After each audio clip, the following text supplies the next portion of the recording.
how about going from an empty can of baked beans to this? You know, I'm a hopeless reuser of everything. Even tin cans, just look at that. You know, that's a good looking tin can. I kind of like it just the way it looks, but you know, you can decorate these in some fun ways and use them as, well, holders for all kinds of things. For paint brushes, for drawing pencils. I love to draw in here, and so I'm always needing ways to organize my tools, if you will. What I like to do is make sure that I get the wrapper completely off of the tin can and wash it thoroughly. Sometimes there's a little bit of glue there. Just let it soak in the water overnight. And then what you'll find sometimes is just on the inside, when it's open, you'll have a really sharp edge, so be careful there. What I like to do is take a fine-grained sandpaper and just take the sandpaper and knock the sharp edge off of that inside lining. In some cans, you're not going to have that, but just be really careful with it, particularly if you get kids involved with this project, which is really easy. So, all right.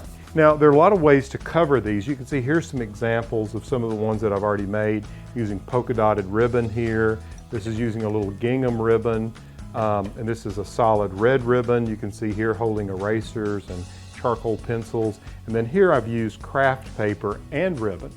And one of the things that I'm working on right now is developing a color scheme for a room.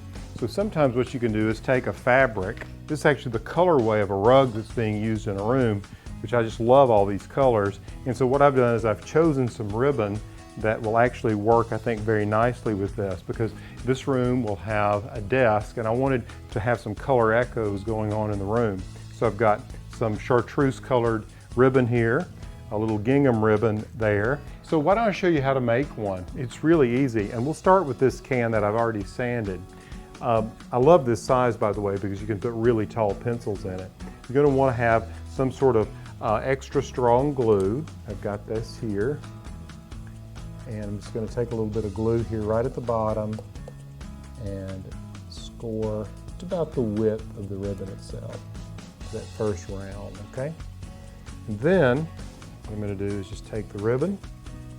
I'm going to do a slight fold there so it doesn't unravel.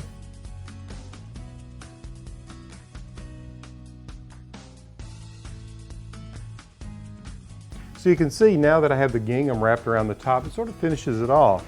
And you can see that the color works really well with this rug. So I've got a nice color echo going. Hey, these little tin can caddies are fun and easy to make.